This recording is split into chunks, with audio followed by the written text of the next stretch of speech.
What up, what up? Welcome back to the channel. I'm Jay and we are locked in. We got the exclusive photos for episode 2, and it's only right that we break them down. We got a beautiful closing to episode 1 with Detective Howard taking out Detective Burke, who everyone found annoying. So we got to figure out what the hell is going to happen next. And is Detective Howard going to be able to go undetected of this murder and all of the crimes that he's been staging and setting up to help out Raquel and his son? Kanan start. Now, before we jump into this and break down these photos, if you like power content, breakdowns, theories, and predictions like this, then hit your subscribe button and turn on your notification bell so you get something every time I upload. I'm on that road to 45,000 subscribers, and I appreciate all of you because without you, there is no me. So if you don't see this video at 100 likes, hit that like button. Now, let's go ahead and jump into these photos. Man, episode 2, if it's anything like episode 1, yeah, we got us another 9/10 on our hands. So let's jump into it. The exclusive photos for episode 2. You the heir to this throne, Kanan, and it's waiting for you, if you want it. We're all still wondering, when are we going to see Jukebox starting to decide to become a police officer? We know that she talked to her guidance counselor about wanting to sing. Well, it looks like she's over here talking to Nikki's dad, and he's probably recommending her either A, pursue her dream and go do a little bit of singing, and we see her at least try her career on her own, or hey, you ever thought about joining the police academy? So it could go one or two ways, but I think that Nikki's father, he's going to be more of, let me help Jukebox out because she didn't have anything to do with Nikki dying. Nikki made that decision on her own.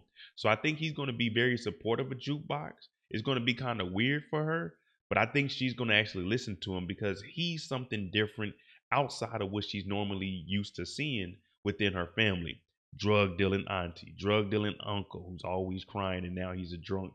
Took her song, gave it to Ziza, didn't promote anything that she had going on. And then her father, who is trying to get everything together.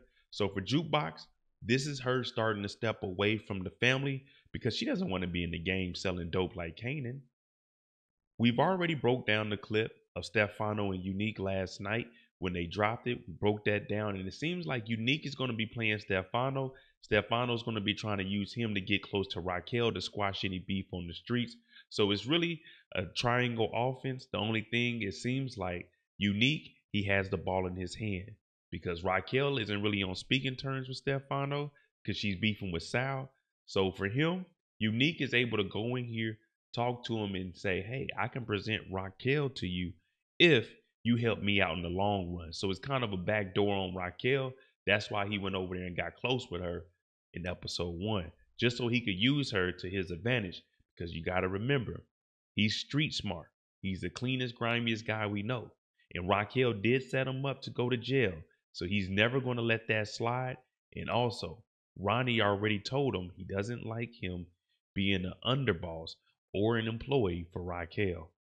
So seeing Raquel and Stefano talking after the kidnapping happened, it makes you put 2 and 2 together. Unique set this up. Now Raquel continues to say she's out of the game, but we hear in the trailer that Stefano's going to tell her in episode 2, no, you're not. You're not out the game till I say you're out the game. That's because so many bodies have been dropping. We got the Rico board behind me. The feds are watching. They tapped up his building. So he wants to make sure that everyone that's involved in anything inside of New York City limits, he wants control of that. And he wants there to be some law and order. And when I say law and order, I mean street justice. So it looks like Raquel is going to be put in this position because of Unique setting it up, in my opinion. Malcolm Howard is still going to have to lay low up under the radar. Remember, he took out Detective Burke.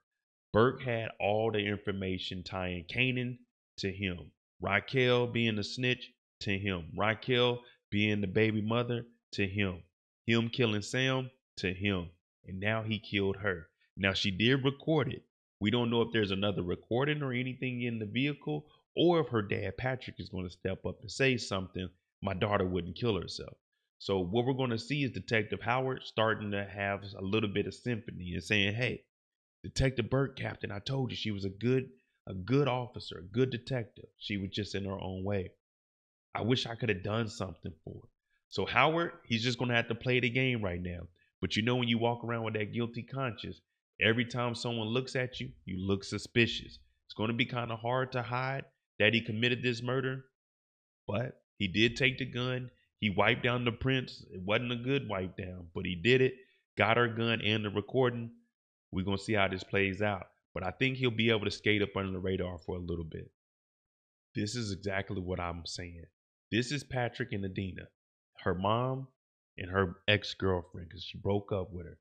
Now, Patrick could be looking at it as, you broke up with my daughter, she killed herself.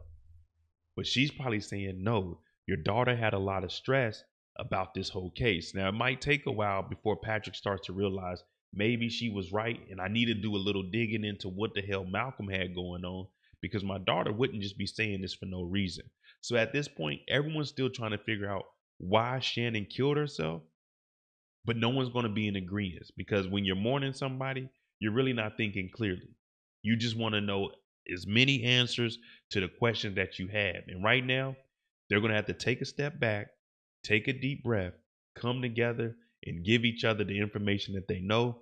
And these two could probably piece something together, and all roads will lead back to Malcolm Howard. Howard's going to be up there speaking about Detective Burke, and you know how crocodile tears work. They look good on the outside, but people that are actually paying attention, we realize that ain't nothing serious, ain't nothing truthful coming out of Detective Howard's mouth.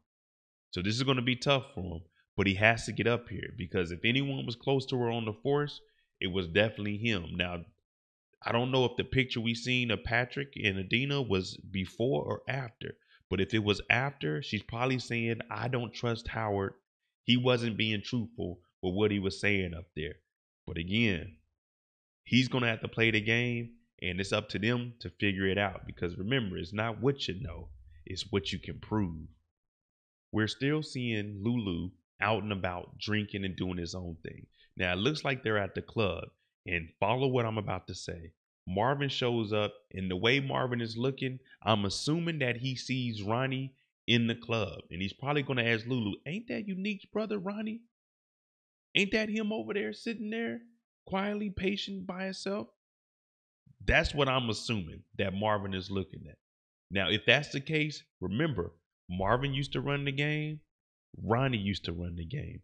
They all know each other. If you were making money in New York City, then you all know each other.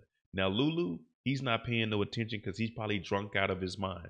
But Marvin, remember, he is on point. Marvin took a bullet to the gut, still went to the stash house, and made sure that the money was straight. Juliana, well, she's almost a queen pin now, and we know Raquel's not going to stand for this. We all heard her tell Juliana in the trailer, I used to buy my cigarettes from you. I used to buy my gum from you. I used to buy my hot Cheetos from you. Don't think you're bigger than the program. Rock ain't going to stand for this at all. Now, her cousin, he just fell in line and let Juliana take over because, hey, she got the spots in New York. But Raquel's probably coming in here to put her foot down. And that's why I mentioned in the Stefano and Unique clip that Raquel, she's going to need the help from the mob to potentially go at the cartel, because at this point, the block is hot, the feds is watching, and they lost a lot of soldiers. So Juliana, she's not going to back down either. But remember, she ain't built for this. She just got into the game last season. So she don't know what's really about to go down out here. And the Thomas family, even though they're down at the moment, they are not out. The trust level between Ronnie and Unique, it isn't there. Ronnie institutionalized, stays to himself, keeps quiet, observes everything. Unique, flashy, runs around the city, tries to make things happen, ain't running the game like he's supposed to. Now, it looks like he just got back home from leaving Rock's house when she was making them eggs cheesy. Not cheesy at all. But the way he's looking at Ronnie is because everything that Ronnie was saying when they were driving around, he's starting to realize that maybe Ronnie is trying to get in the game and take things over and make it back the way he wanted it to be. And that's why Unique is trying to work with Stefano to get him back into the game. It's about to be a crazy, crazy season 2, and we only going into episode 2. All right, there you go. A couple of my predictions from the photos that we got. Let me know what you think. Where was I right? Where was I wrong? What are your predictions for the characters?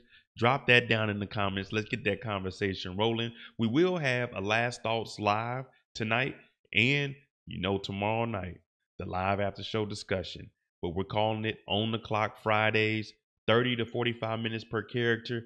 We're going to make sure we get through each and every one of them, but that ain't a recap. That is the story behind the story. I'm on that road to 45,000 subscribers. So if I said something to make you go, hit that subscribe button. And if you don't see this video at 100 likes, hit that like button for me. Now, I know people have been having problems with the notifications. So if you're not getting the notifications, hit the subscribe button, unsubscribe, resubscribe, and then turn on your notifications again. My name is Mo.J. Thanks for watching. I'm out.